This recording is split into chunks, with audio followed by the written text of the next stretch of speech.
lot of our businesses here in San Antonio, I'm sure everywhere, but a lot of like some of my favorite like small restaurants and stuff are just gone now. Yeah.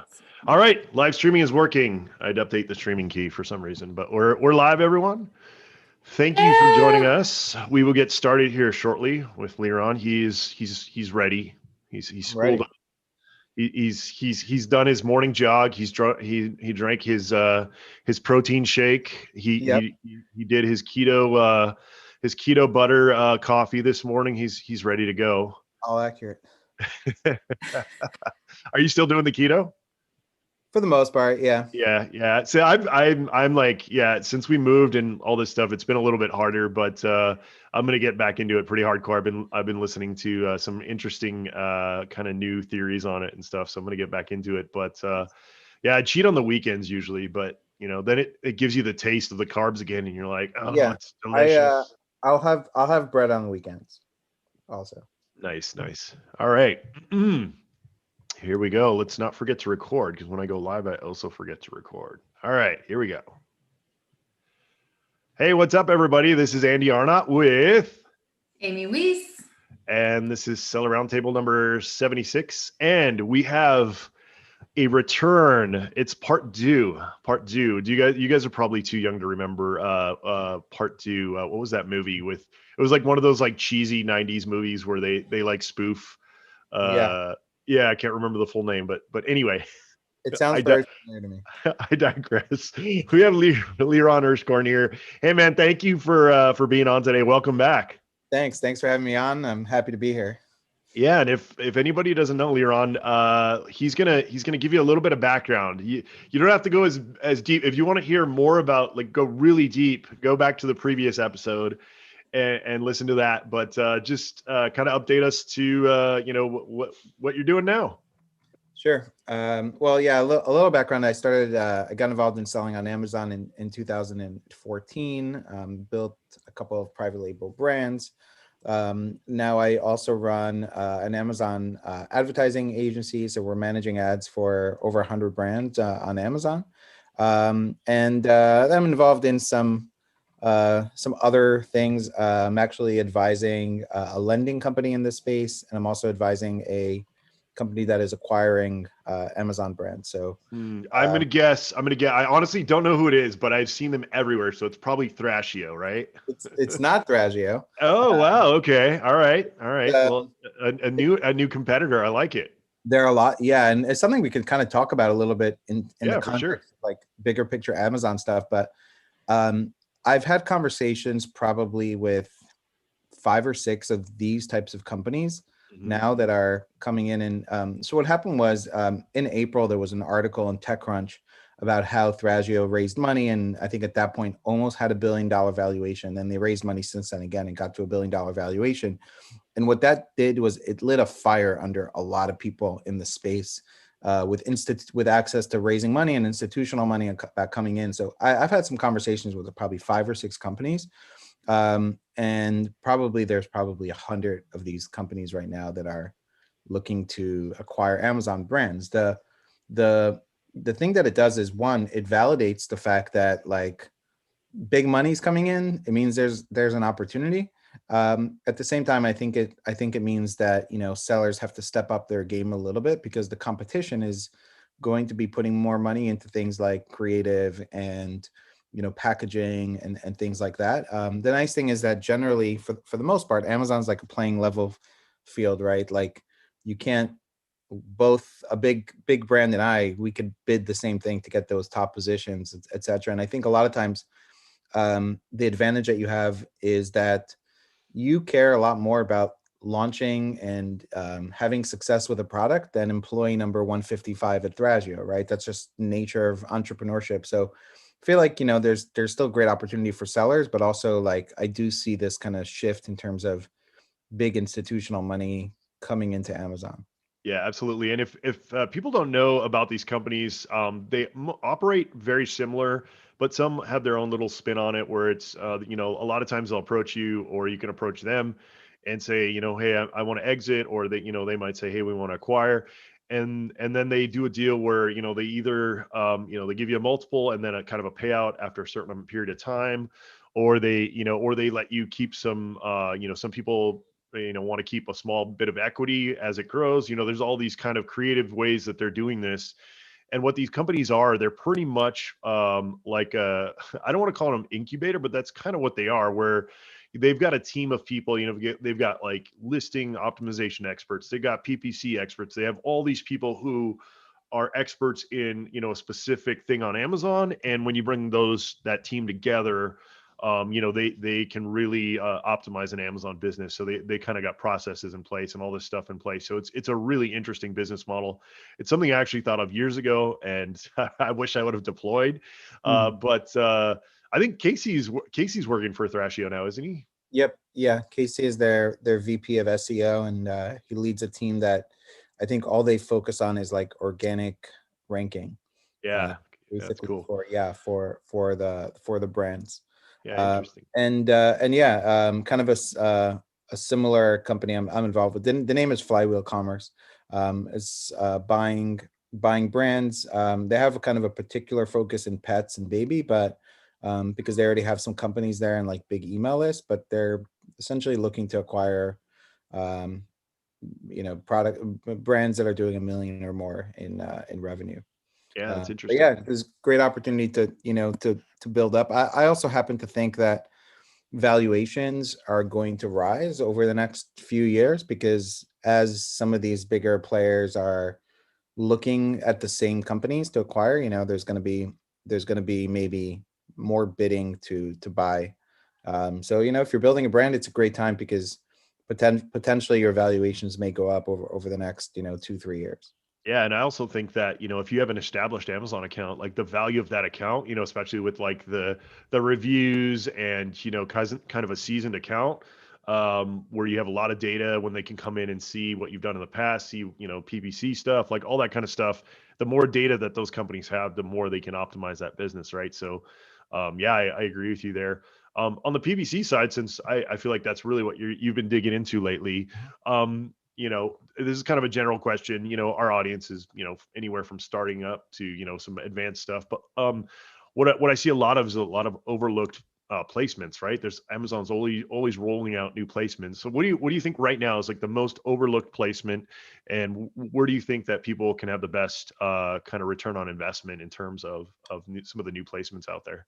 Yeah, definitely. I mean, in the last year, there's been a lot of new placement, a lot of new ad types, and Amazon playing around a lot with the same types of ads, but in different placements. I still think video ads, even though there's been talk for some time about video ads, but I still think video ads are underutilized. There's still a lot of sellers that I talk to that say, yeah, I'm going to work on video, or haven't gotten around to doing it, or they don't have brand registry and they haven't done it yet. And I still think video ads are probably, the best opportunity in terms of like not only a new ad type where you can get a lower cost per click, but like where you can actually get a lot of traffic. On desktop, it's taking up the placement of where would be 4 listings across that. So you're getting a lot of visibility. And I think that's, a great opportunity. So I would say that number one, definitely sponsored display product targeting ads. They're not driving a tremendous amount of traffic, but they're getting a low cost per click. You can achieve a lower A cost there. And just to give you some examples, like on the video side, there's like some competitive niches that we're advertising in, where, on like some consumable products where like the cost per click might be like $3 to $4 on sponsored product. And like literally right underneath that with a big video spot, it's like $1.50 cost per click. So like you're really getting, you can get a lot more clicks for your money, and you can compete in on keywords that you wouldn't maybe want to compete on for sponsored products. Sponsored display product targeting, again, doesn't drive as much traffic, but gets you can get a lot of cheap clicks. And then I think sponsored brand ads driving to storefront present an opportunity, because there are certain placements when you create a sponsored brand ads that you get on people's product pages only if you're sending those ads to storefront. And again, there's more people that haven't gone around to creating a storefront, or have older sponsored brand ads that are what's called product collection that are going to a landing page and not to the storefront. And so they're not getting those placements on detail pages. And those sponsored brand ads on detail pages are also an opportunity. So all those to me are opportunities. I think people should be optimizing their storefronts. I've seen recently even ads like there's store spotlight sponsored brand ads that are, if you have kind of like a bigger catalog, especially for branded searches. So somebody searching your brand name, you can really show them, different categories of products that you sell that are converting better than just sending them to a detail page. So I think it kind of depends on your catalog, but all this presents opportunity. Yeah, and I totally agree with you on both of those those ad placements. And I think sponsored display, like what I really love about sponsored display is you can get super creative with it, right? So like if you sell a bike pump, then you can go out and look at all the bike tubes or bike tires, or like that kind of placement that a lot of people don't think about, where it's like, if somebody's buying this, like they are very likely going to buy this other thing either in the same purchase or very, in the near future. So if they're seeing that ad, they might get retargeted and things like that. So that's where I really love, starting out, like what I'll normally do. And I don't know if you do this later on is, I'll set up like a category sponsored display, right? And kind of see what performs, and then kind of look at, the types of products that it's converting for, and then go back and then just target those products. And that seems to be working really, really well for us. And I really like like you said, we see a lot lower, because not a ton of people have still caught on, you're seeing a lot lower, cost per click, a lot lower, or a lot better ACoS, return on ad spend, and all that good stuff. So, Yeah. yes. And I would say another way that we're finding targets is so there's a number of ways to find targets, right? You can, number one, look at your ASINs that are converting on the sponsored product side from auto and manual. But then I would say we like to target a lot more than that because of the difference in cost per click, because we know that certain ASINs that are, like you said, they're not necessarily competitor, but they may be loosely related or complementary, wouldn't work on sponsored products because the cost per click is too high. They do work on sponsored display because the cost per click is much lower and you can get a lot more clicks. So we use brand analytics a lot for this research. So if I'm if I have a barbecue glove, I would put into brand analytics like the word barbecue, right, or BBQ, and just find all the related terms, and then near those terms are going to be the corresponding ASINs that are getting the most clicks, and download that and put in a lot of these ASINs into these campaigns. And like, you're not risking, you can put low budget and you're not risking like $1 cost per click on a lot of these ASINs. It's going to be more like 10 cents, 15 cents, and you can afford to have more clicks, to get a sale. I mean, we have a customer that sells like some coffee accessories, and we put it on like an espresso machine. So I have a client that sells like a coffee canister. So it, like, you can store your coffee beans, and we're getting sales off an espresso machine, which is, again, not really like competitor, but just in the same category. And we're able to drive sales. Those are the kind of products that I think at least right now, you have the opportunity to, to put ads on those. Yeah, and if you guys don't know what Leron's talking about, so brand analytics, if you're not brand registered, you want to have access to it. But what he's talking about is you put in a keyword, right? When you put in a keyword, you'll get a list of not only the most searched terms related to that term, but then also the ASINs that convert first, second, and third, most converting ASINs. He's harvesting those ASINs, meaning copying them, pasting them into a sponsored display campaign, and then casting a really wide net, and then from those ASINs, he's able to see what converts and then adjust bids accordingly, which works really, really well. So definitely, if you guys have not done that yet, when you listen to this episode, go and fire those up, get those going, especially before Q4, or I guess we're in Q4 now when you're listening to this. So get them going ASAP. You want to start converting before the shopping season really gets into full steam, so that you have that data. The longer you wait, the harder it's going to be for you to get that data. On that note, Leron, what do you, you've heard a lot of people coming into Q4 here. Everyone's like saying Q4 is going to be this year's going to be crazy. Get lots of stock, things like that. But then it's also on the flip side, it's like, well, wait a minute, I got 10 times as much as I got last year in inventory, but I can't send it to Amazon. Now what? So kind of what are you doing for your Amazon business? What are you telling your clients to do when people are running into those issues? Yeah. So I think this year you really need to be prepared with, a 3PL. That's probably, I would say the main thing. Not someone who can just, inbound products into Amazon for you, but also who can do merchant fulfilling for you. We still don't know what things are going to look like as it gets into November and December. And I mean, is it possible that Amazon's going to have problems fulfilling products? Like it could be, right. I think Amazon's going to make a big effort this year to try to get people to shop early. Even the Prime Day ads that they've been running, where they're like, get your holiday shopping started early. So they're trying to push people. They want to spread out those purchases over the next, few months. But I think being prepared with a 3PL and being able to merchant fulfill either yourself or with third party warehouse, I think is really important. And trying to improve your IPI scores over time if need be, to kind of get more turns and sell more, is kind of like the best the best situation you can put yourself in. I think the logistics side is going to be the biggest potential issue that people have, and getting shipping products in time to Amazon, and Amazon accepting your products in time, and navigating that, and knowing, not really knowing what the sales are going to be. Should you lower your price for Prime Day? Do you have too much inventory? Do you not? Like, it's very hard to predict this year, um, how much things are gonna sell in the fourth quarter. Are you gonna run out of stock? Do you have too much stock? Trying to make those decisions, I think is kind of like what you need to be smart enough with your inventory. Because yeah, maybe you don't need to run a coupon on Prime Day because like sales are gonna be so good this fourth quarter. Um, then again, you have to just, I think you just have to balance some of the risks of what may happen with fulfillment and with your ability to ship products in, and all those potential issues.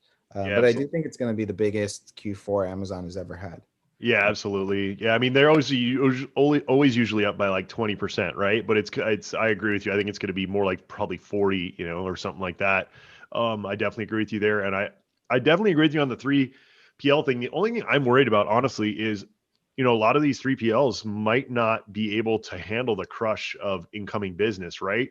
So if you guys have the ability, my suggestion would be, definitely get a 3PL, but maybe even, have some high school student trained up on how to do some, print labels and use ShipStation and merchant fulfill in case, that channel starts to fail you, so you're not sitting there with all this And that's inventory that's already not moving. happening to a lot of people. I think Yeah. there's Yeah. already, I know I'm in a lot of the resellers groups, and they're having issues with their prep centers because they're getting overwhelmed with all the people coming in. And, people ordered huge orders from their suppliers, and then they weren't able to send anything in. So now they're just kind of getting stuck. And then shipping costs went way up as well. And now Amazon not only is playing games with these limits, right? But they're also really changing a lot of stuff. And there's been a lot of suppressed listings lately, like for all kinds of different issues. Have you noticed that, Leron? Like, what have you Yeah, seen in terms of the suppressed listings, and what do yeah. you think is going on Uh, there?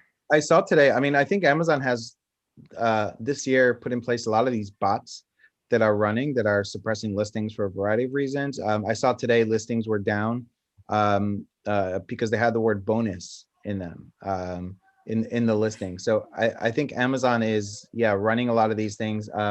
I saw listings that were down about a month ago because people had something like, only buy from this authorized seller kind of language in them. Amazon suppressed that. So if you're getting your listings suppressed, it's likely some wording that you need to change. But like, you might not know. You might need to play around with it, and try to figure out what might be the language. But yeah, one of my ad clients yesterday had 80 listings that were suppressed, and then today they messaged us and they said it was the word bonus.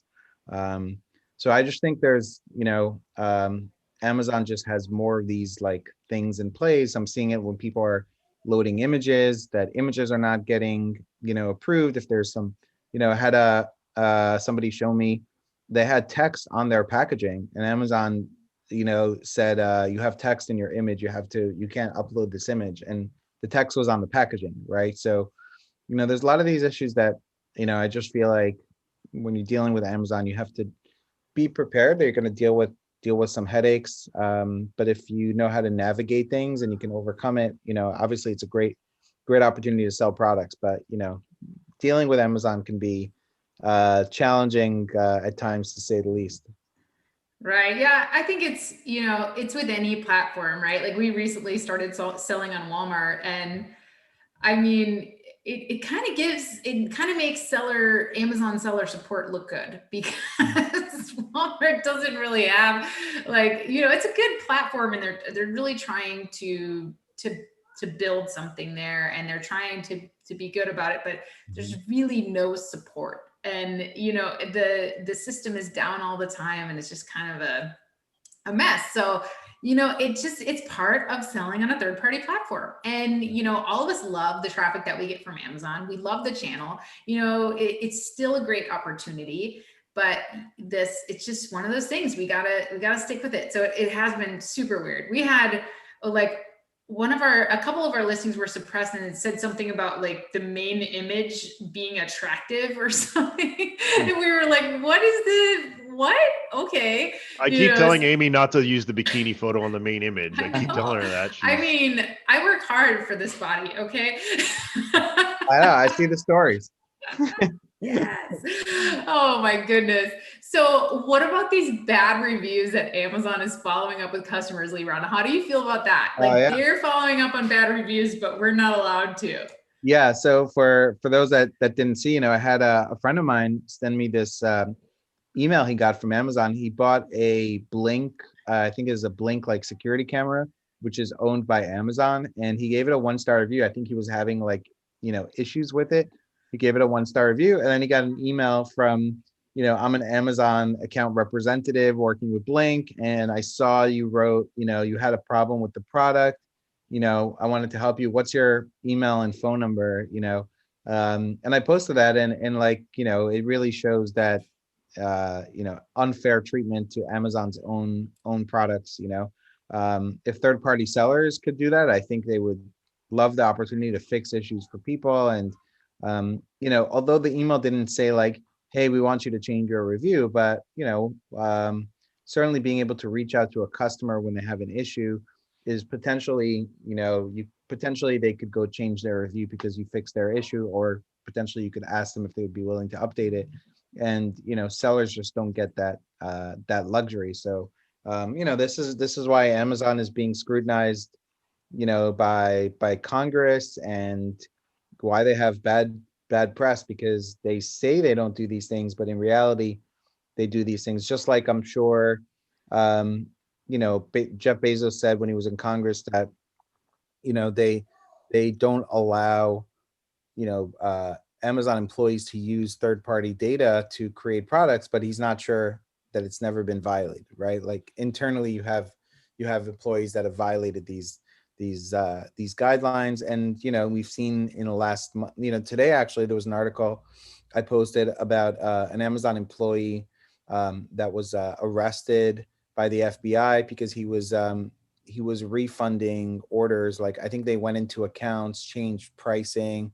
People, they had like their own accounts buying products and then refunding the purchases, without returning the product or whatever. So there's a lot of stuff that goes on that shouldn't go on, and it'd be interesting to see if any action will be taken. What that may look like. What do you think is the biggest thing that, if you think about selling on Amazon, what would it be?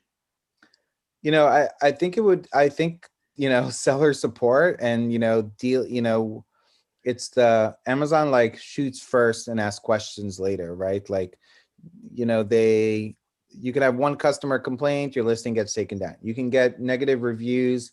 You can't get that sort of investigated. Is this coming from a competitor? Like, it's just very difficult to, solve issues. You could have a product get taken down. It could take you 2 months. You've submitted documents and invoices and whatever. It could take you 2 months. I think that's the biggest challenge, is like dealing with somebody who has the time to look at something and is competent and is trying to help you. And generally with Amazon, it's like, not necessarily the case. They have so many things coming in that I think a lot of times people overseas are just hitting a auto response button because they don't have the time to deal with that at that moment. And it's like, let's see how many Seems kind cases of come back. one-sided, I right? think, Like, Yeah, yeah, I think just that. so. Yeah, Leron, just to add to that. Yeah. So we had one of our best selling products suppressed. It was over 5 days ago now. I've opened probably 10 tickets. I've reached out to all my contacts on LinkedIn. Like you said, I've gotten just all it is cut and paste response. Nobody, I called an asked for the captive team. They no longer exist. If you didn't know that, you can't even get the captive team anymore. You can't get the catalog team. Yep. So like I went to school in North Dakota, and there's a big call center for Amazon in North Dakota. So I'm thinking about like calling old friends and like having to go like go to the Amazon campus there and demand some fixes. But I think but I should have expected this because this happens every year, right? Right before Q4, they always roll out, new algorithm changes, they always pick something that they're going to crack down on, right? And this year it looks like listings. Mhm. And like you said, Leron, the biggest frustration though is that they suppress the listings and then go to you to make them fix them, rather than have the AI do exactly what it does and say, hey, we scanned your listings. Here are the issues. These are the products that need to be fixed. If they're not fixed in X amount of time, then they will be suppressed. I think that is the most frustrating part of dealing with Amazon, especially in these instances, is like you said, shoot first, ask questions later. It should be the other way around. It should be proactive. Like, here, we're your selling partner. We don't want to take your product down. We don't want, I mean, the fact that I have to go now and open all, ticket after ticket after ticket, it's wasting my time and their time. They're wasting money Right. there, rather than, like I said, send me the email proactively and my team can take a look at it and get it fixed, rather than, me having to go in and deal with it as I well. wonder how many wasted man hours they have Oh, so simply much. because they have so many of us calling them going, what the heck? And then they don't know what to say because they don't know what the heck is going on, right? Because all these automated decisions are made. And, they're probably paying, probably 7 figures in salary, in man hours, in efforts that are just completely wasted every year. Yeah, and like the things where they should be proactive, are not necessarily like, uploading insurance, liability insurance. Like they don't make you do that, right? Like Right. the areas where you should be proactive first before maybe allowing certain listings, or allowing Chinese sellers to open hundreds of accounts, or like all these things over the years. Like the areas where they should be proactive and you want them to be proactive, they're not. But taking stuff down, they are. But I mean, partly Amazon is huge. Like 7 figures is nothing, right? Like in Yeah. terms of like expense to them, that we are not their most important thing is the customer, and sellers are secondary. Yeah. So speaking of that, we don't want to pick on Amazon too much. Yeah. We wouldn't be here having this conversation, hanging out, if it wasn't for Amazon. Right. All of us have made a lot of money with Amazon. We love them. They're great. But yeah, that would be helpful to have, a side, Yeah. side in the whole thing. I think I'm with you, Liron, on that one being a big pet peeve. So let's talk about other marketplaces. We've had some emerging marketplaces, kind of, Walmart has kind of been, I don't know what they're doing. I'd be interested to be kind of a fly on the wall in their overall plan. But what are some of your favorite alternative marketplaces online right now? Yeah, I mean, the one I see maybe getting the most momentum probably is Walmart. I still see 5 to 10% of what 20% would is probably the most I've seen for somebody like their sales on Walmart. But I do see Walmart, yeah, like you said, making more of an effort, making more improvements on their advertising side, like, and in general, that it could become a more viable place to sell products in the next few years. So my general advice to sellers would be, you know, grow to seven figures at least first, or maybe even beyond seven figures, and then maybe look at that, because I've also seen people take their eye off the ball with Amazon, and everybody wants to sell 50% somewhere else, but it's not really so realistic, for most people. So I still think you should put a lot of your focus on Amazon, especially this year, because Amazon has just grown so much this year. But COVID has also been an opportunity for some of these other places like Walmart to gain some market share when Amazon did have problems delivering products. So I would look to that. I think in the next few years, it'll be interesting to see if Facebook and Instagram, um, become a more viable place. But I still think for most of us that are here and know sort of how to navigate Amazon, it's likely 90%, plus Oh of your yeah. plus of I your think that Walmart is a good opportunity. I also think that there's some retailers, some current brick and mortar retailers who are making some serious pivots, and we're going to see more of an opportunity. Those sellers who kind of know how to navigate that and really understand their logistics. I think it comes down to logistics, because like you said, Leron, if you don't have everything figured out with Amazon, where you kind of have a team dedicated to that, and you're checking on things, and you really have that dialed in. I've also seen people expand way too fast to other Amazon marketplaces. I have a couple of clients that are in that position, and now they're trying to pull out of Europe, or they're trying, they just expanded way too fast before they had their numbers right. And now they're in the hole and trying to course correct things. So I think it's like about knowing your numbers, knowing your logistics, getting things streamlined. And then when you have that ready, like for us with Walmart, we started with like one product in Walmart, and we just wanted to all right, how's this channel doing, right? Can we make sure we can find that product? Same thing you do when you start out on Amazon with your first product, right? Right. You make sure you learn how to do PPC, you learn how to, how does the algorithm work? How does the search work? How do ads work? And so, it's like not something that we're going to just like shift our whole catalog immediately, but I'm definitely seeing some cool things going on with some of the online retailers like Macy's.com, Target.com, Home Depot, Lowe's, like they're opening up their marketplaces, and those are easier to apply for now. So I think if you figure out something like Walmart, you're going to be able to, and you have your logistics in check, which Right. these other marketplaces also require, you're going to be able to make that shift a lot easier. But I would recommend, like you said, master one thing at a time. And then once you feel like you've got that going, go, okay, where's my next big opportunity? Yep. One of the biggest questions I always get is like, well, where else should I sell besides Amazon? Or should I sell in Amazon Australia? Should I sell in Amazon Canada? And I always go, well, go research it. What does the competition look like there? What do your numbers look like there? Right? You don't want to go in blind.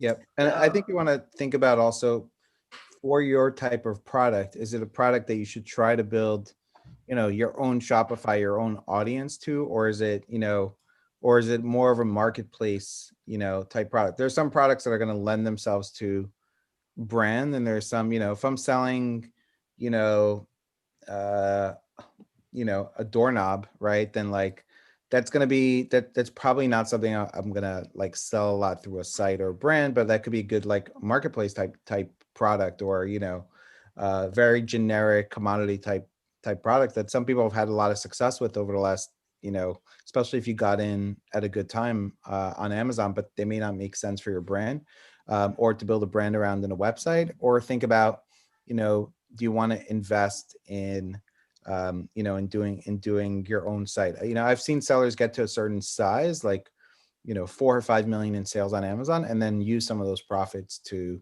think about building their own, their own website, their own social media influencers, and invest in those kind of things.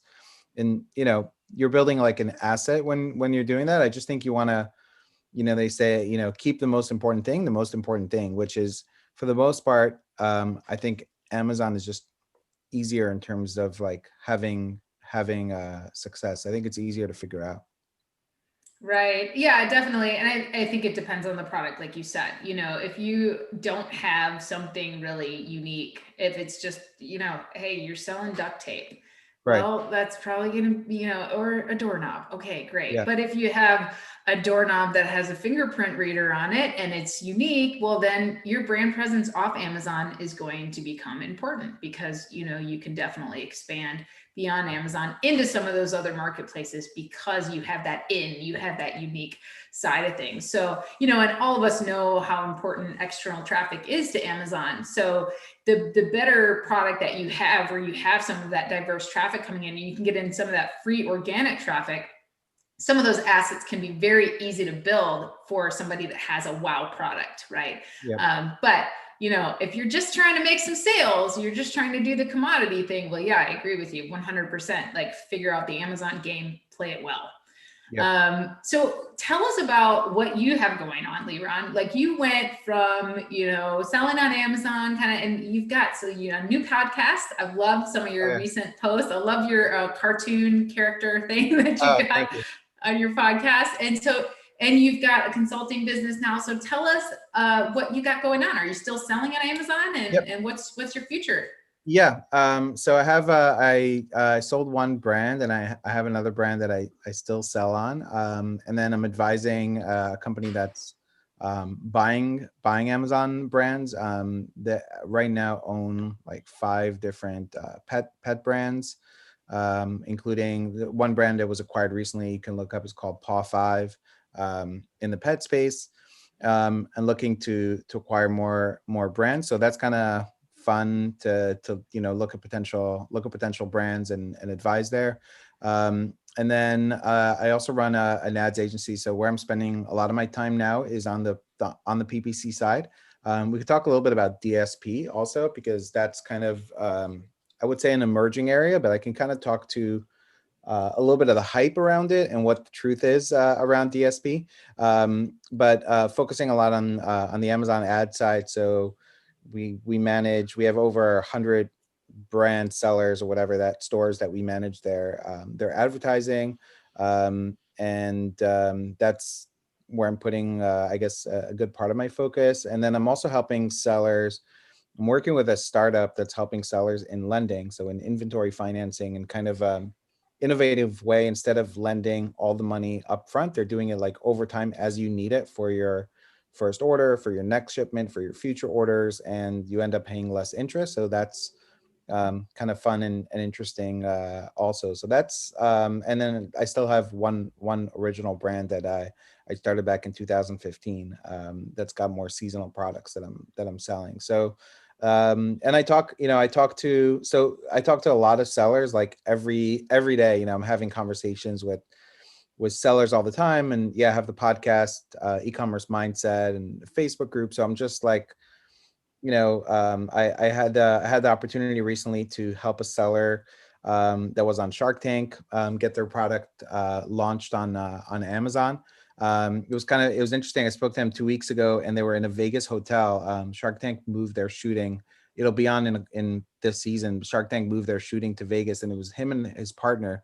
They both had to be in separate rooms, and they had to be in the room a week. They couldn't leave the room. They had to get food just delivered 3 times a day because of COVID.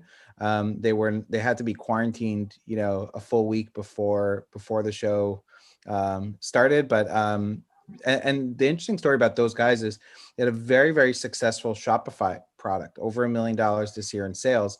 And literally this past week, just put the product on Amazon, and we haven't started running ads yet, and the product's already selling. Like, they had over 10,000 branded searches a month on Amazon before they even got there. And in fact, they had a competitor, that somebody on Amazon that almost copied, they're probably going to go after them now, but almost copied their logo identically, because they were going after sort of their branded, searches and advertising on their branded name. But that kind of shows the sort of the opposite of what we were just talking about, right? Of, you can also do very well on Amazon by building your brand if you know how to do it well. building your Yeah. brand really well off Amazon, and then those branded searches are going to convert really, really well. And we see that with PPC, right? We see branded searches converting at, 70, 80% with a very low ACoS as opposed to Yeah. more category terms. So it's also something to think about. And then we're starting to also work with DSP. I could talk a little bit about DSP. There's been a lot of I think talk in the last 6 months about DSP and about like the ROAS that you see with DSP. But I think what I've seen is I've seen sellers that I would say are too small wanting to jump into DSP, and it's not necessarily the right thing. And I'll give kind of a brief explanation to it because I think it's important. So DSP, for those that don't know, is something called demand side platform. It's a advertising program that Amazon has that allows you, you don't have access to this through Seller Centrals. Vendors don't have direct access. You get access. In fact, Amazon reps a lot of times will reach out to you, kind of soliciting you to run DSP. Typically through Amazon, there's a $35,000 commitment. Amazon will let you do this usually over a couple months. So like they'll want 15,000 a month.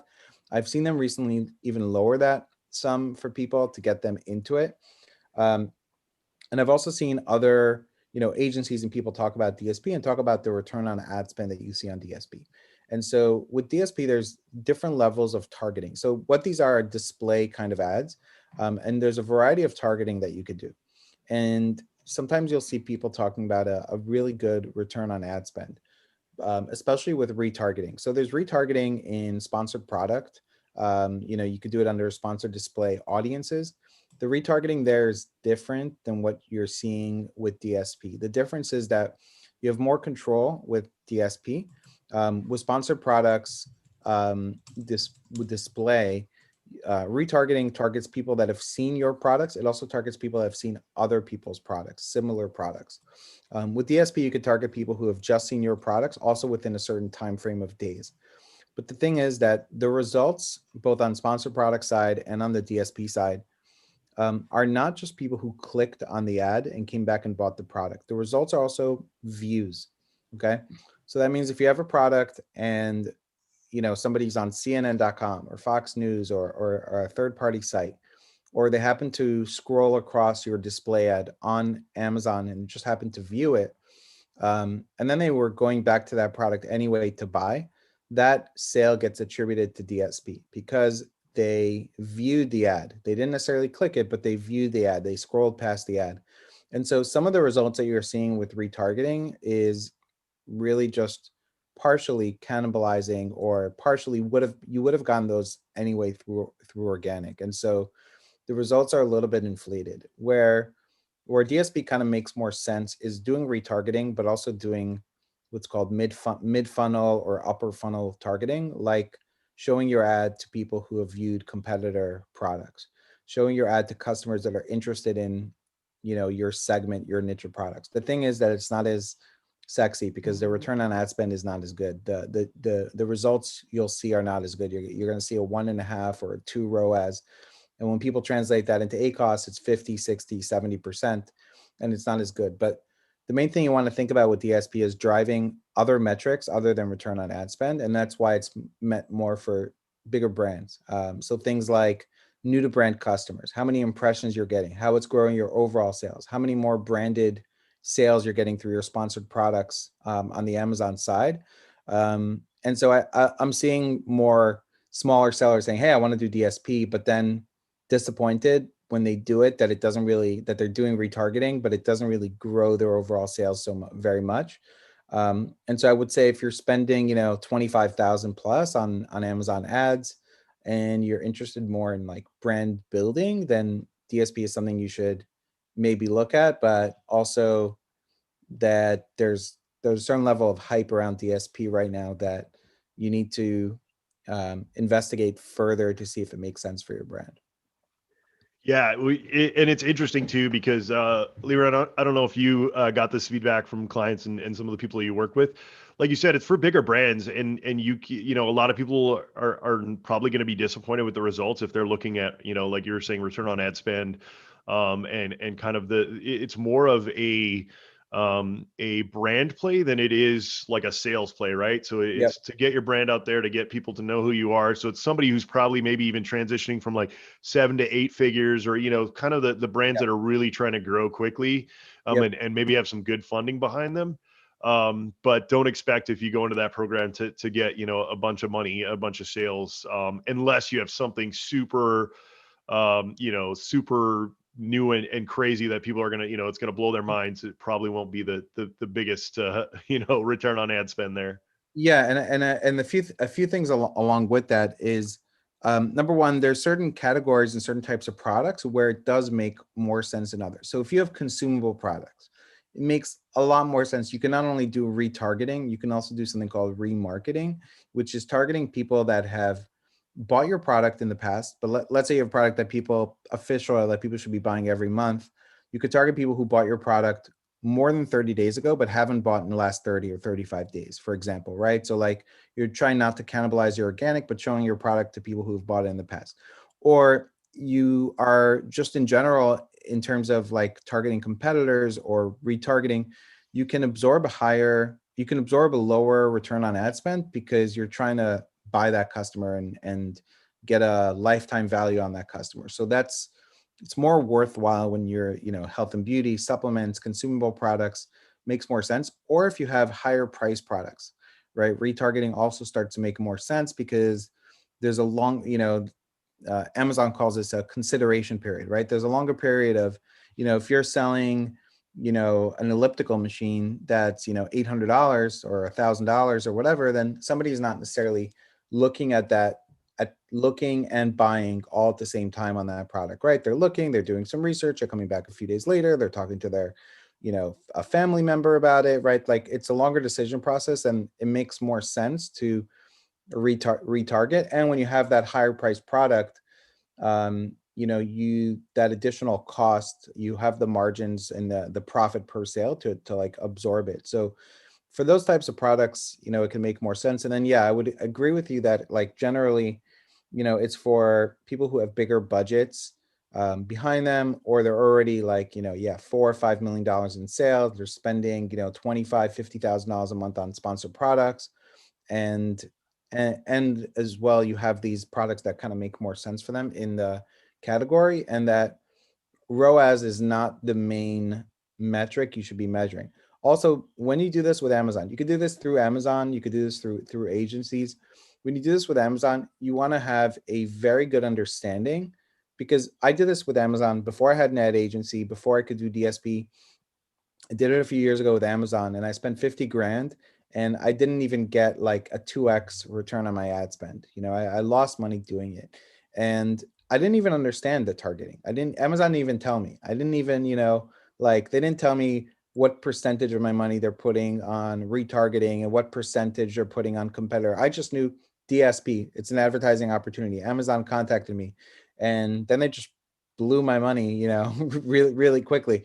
And so I think if you're going to do this, and if Amazon approaches you and you want to test it, then you should at least have an understanding, like what percentage are we putting into retargeting, into bottom of funnel? What percentage are we putting into competitor? Like, what do you think is a reasonable, what can I expect, out of this? And obviously nobody's going to give you a guarantee, but understanding the product better is going to, allow you to kind of make better decisions. And if you want to, you can also test some of the stuff on a small scale. It's not the same, but you can test audiences on sponsored product side with retargeting, just to see also like how it performs. Even though generally DSP is a little bit more targeted, you can probably get some better results with DSP retargeting, but you can still test this beforehand, just in sponsored products with any budget you want, to see what kind of performance you're getting. Yeah, and I'm gonna say, before I say this, I'm not bashing Amazon employees at all here, but a lot of times, when you get these people reaching out to you, they might have only worked for the company for like 3 months. It's happened to me a lot of times, and I'll talk to them and I'll be like, you don't really even know your own platform. And like I said, it's not a bash, because Amazon employees move around a lot. But what Leron's saying, which is completely on point, is make sure you understand what you're getting into before you pull a trigger on a spend like that. Because unless you really know the ad platform and been in the game for a while and really understand it, you know, their job is to make more money for Amazon, right? So like I said, not a Yeah. bash, that's their job, and they might have not been doing it for a while. So just be really careful with that. Yeah, Andy, I'm probably on 1 to 2 calls per week with an Amazon ad rep, sometimes with my client or sometimes without, because what happens is the Amazon ad reps email my clients and they say, hey, we'd love to schedule a call. And then the client says, hey, do you mind getting on the call? And I always get on the call because my clients ask me to, but ahead of time, I know it's kind of a sales pitch. Like basically the Amazon rep is just trying to get my client to spend more money. And generally they have a specific agenda on the types of ads. So for example, I know internally they have goals to get people to spend more on the newer ad types, on sponsored brands and sponsored display and upper funnel type stuff and DSP. And I've had Amazon reps on these calls tell me like, hey, you should move budget over from like sponsored product, product attribution targeting, ASIN targeting over to sponsored display. And I'm like, no, we already target both. Like whatever performs, like we target. Like, but they like telling me specifically like, hey, you should move budget because like I know that aligns with their goals. So like I always tell my clients like, yeah, I'm happy to jump on these calls, and I do, but like 95% of the time, like mostly it's a waste of my time. It's the And same the thing with client's time. these. It's the same thing with these Amazon account reps that reach out to brands and for vendor accounts and try and get them. They make all these big promises, and or the Amazon reps that go and try to get factories to sign up. They just make all these promises and like, hey, you can be making all this money, and that doesn't mean those factories and stuff know how to run a business in Right. terms of on e-commerce, right? They know how to manufacture things. And so, and same thing with vendors that are in brick and mortar. And, they get these pitches from Amazon, and, so many of them are not prepared. They don't know anything about keywords. They don't know any, and I'm like, they'll come to me and I'm like, okay, guys, you just like you have a team that's dedicated for Costco, you need a team that's dedicated for Amazon.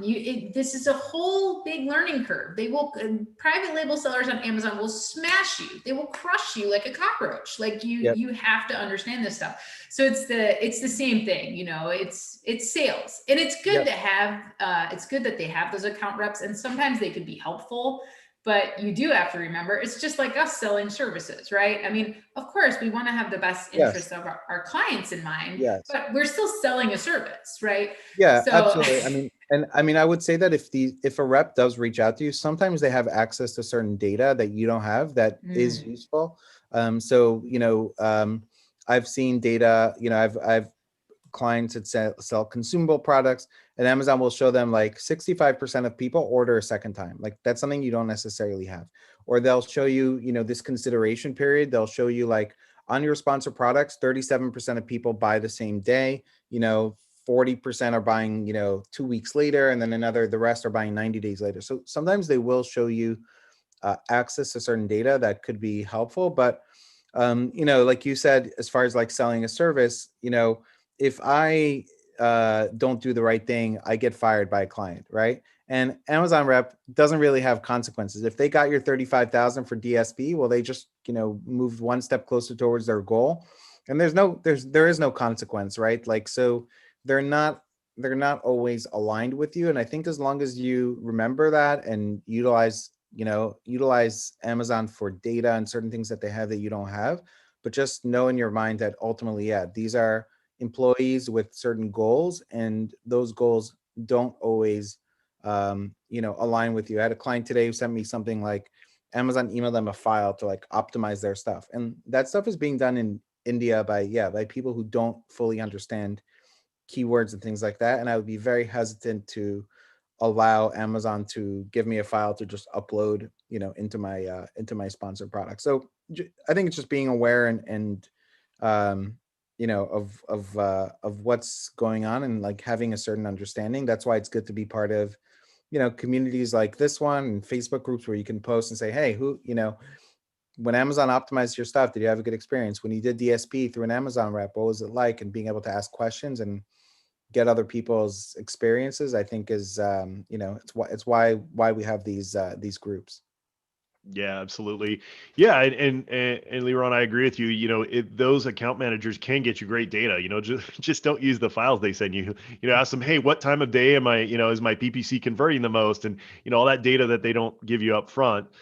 Definitely worth utilizing that. On that point, it's been leaked now, so we can't get in trouble with the NDAs and stuff. Amazon's been is going to release some automations, right straight into the platform. Do you do you see the automations being as good as some of the third party solutions out there? Because I know that a lot of the stuff Amazon's been rolling out, and they've admitted this, they like want to give you every feature that you need in order to work on the platform. What kind of things do you think that they're going to automate moving forward? Yeah, I mean, the one thing I saw with automation recently is things like budget increases, and based on certain targets and performance. I think that's good. Yeah, there are already tools out there that have it. I think Amazon, to some extent, will probably be behind the curve.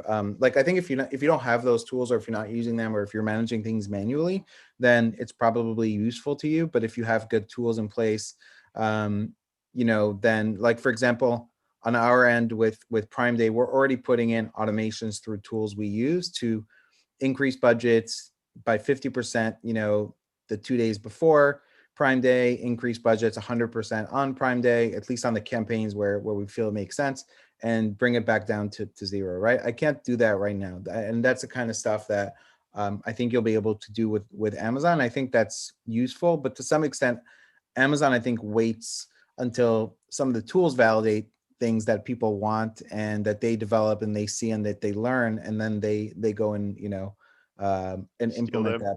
But I Oh think no.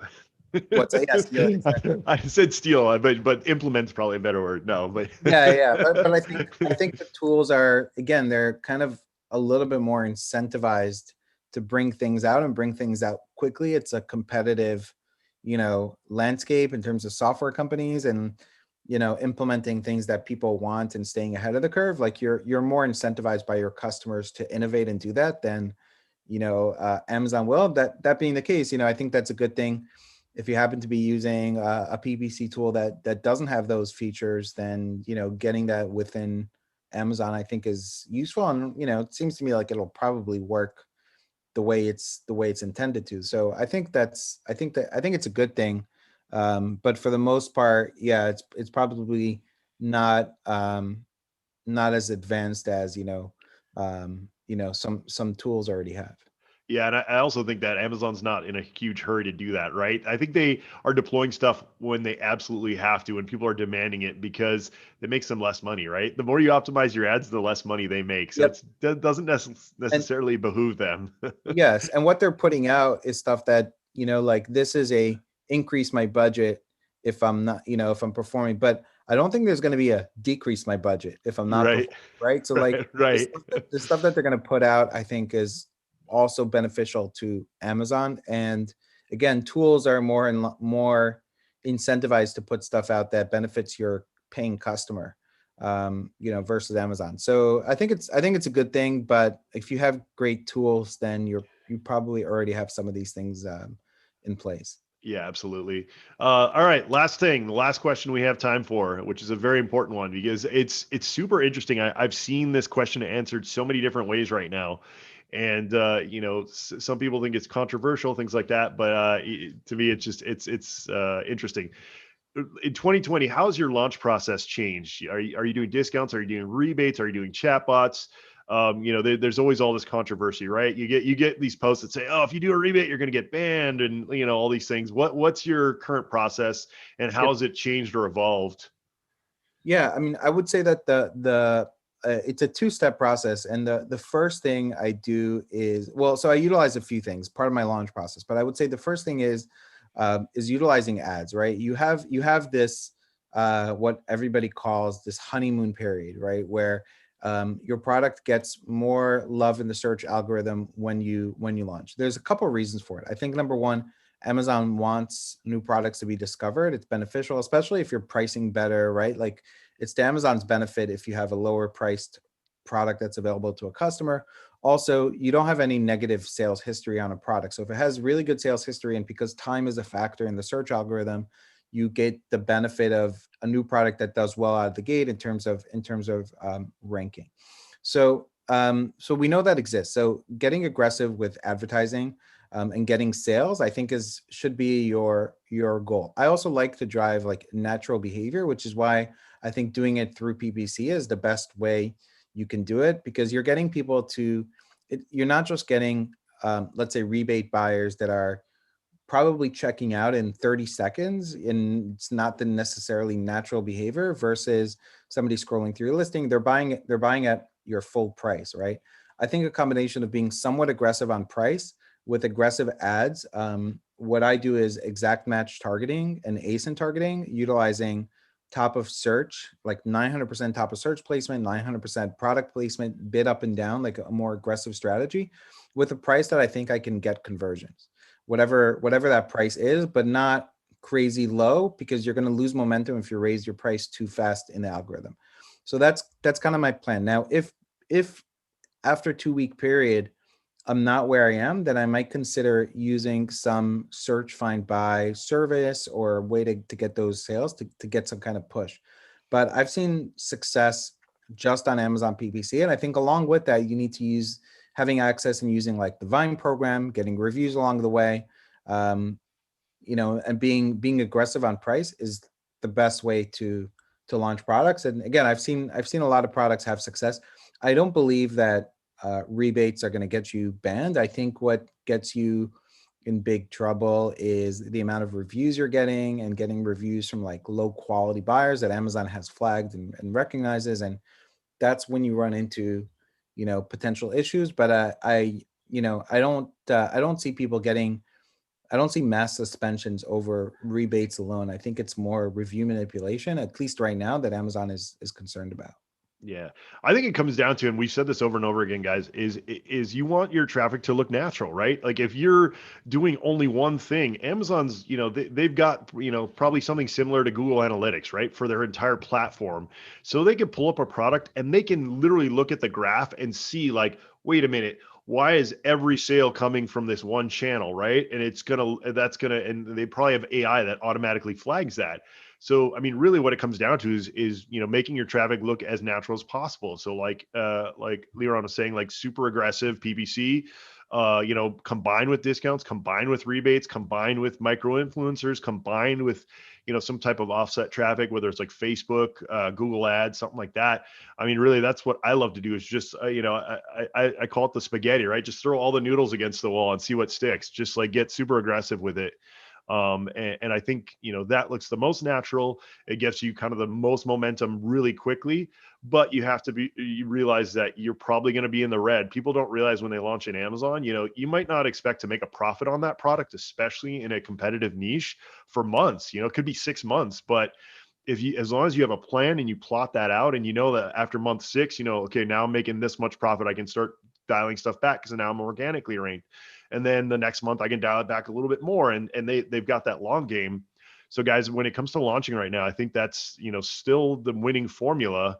I definitely think that's how you can deploy them out now and be successful. Yeah, and I think you also want to focus on those, making sure you have some of those long tail keywords in your title, and that you're going after them with ads, and you're able to get that visibility, because you can really gain quick ranking, just after going after not such competitive terms. This client that I told you about that is going to be on Shark Tank. We haven't even launched ads yet, but they're getting all these branded searches, and I just checked now, and they are on page 1 for a keyword with 3,300 searches, and they're live for maybe 3 days, and they're on page 1. Why? There aren't as many competitors with people with those exact, it's actually 2 words that are in their title that get a decent amount of searches. And when I look further down the page, other people already don't have those words in their title. And so they already have, positioning for a keyword with that, that gets 100 searches a day. And they've gotten sales, right? Because people are searching for their brand name, and they already started to get sales and conversions, and they're already showing up, and we haven't even turned on ads. They don't have reviews. But it is possible, if you're able to have the right strategy with keywords, I think you can gain ranking, without necessarily all the, manipulation. I think it's just the right strategy and the right Yeah. product. Yeah, yeah, absolutely. And so if people don't know what Leron's talking about, so mid-tail, right? So what I always like to say is go mid-tail, but then keep your target keyword in that mid to long tail keyword, right? So in other words, if water bottle is your main keyword, right, you would want to do like dual insulated water bottle, or water bottle for bikes, or in other words, that water bottle, that root keyword is still in the keywords that you're targeting, and that's going to give you juice for those keywords, even though you're not targeting that exact phrase. That is the winning formula, because if you try to go up against those kind of entrenched competitors who have already ranked for those top tier keywords, you're going to have a lot harder time ranking. So during that honeymoon, those mid to long tail keywords are really kind of the sweet spot. So absolutely, guys, that's a great suggestion and technique to do. And if you're you're more, you might be more likely to convert. I mean, you may have other water bottles ranking on that page of dual insulator, but maybe those aren't dual insulator, right? And if your product is, and you go kind of more targeted and specific on your keywords, you're also going to be more likely to convert and be able to compete without the same number of reviews, because you're exactly what the person's searching for versus maybe the other products on the page. Yeah, absolutely. All righty. Well, thank you guys so much for tuning in today. We really appreciate that. You got the treat of having this whole episode live. We only do this once in a while, so you guys got a special treat today. You get to watch it right away. You don't have to wait the few weeks till we push it out. As usual, guys, thank you so much for subscribing. And if you don't mind, give us a rating and review. We really appreciate it. We are going to end the live broadcast right now, and only those in the Zoom meeting are going to be able to ask us questions after this. We call it Extra Innings. If you guys want to in on that, make sure that you join us live 1 p.m. Pacific every Tuesday. You get to be in the Zoom meeting. You get to interact with us. Leron's not going to charge his, $300 an hour that he normally does to talk one-on-one with you. So make sure you guys join us live. We always love to have you guys in here live. And for those of you listening to the podcast, we will see you next time on the Seller Roundtable. Thanks for joining us, guys. All right. Recording's paused. Live streaming is stopped. Bye.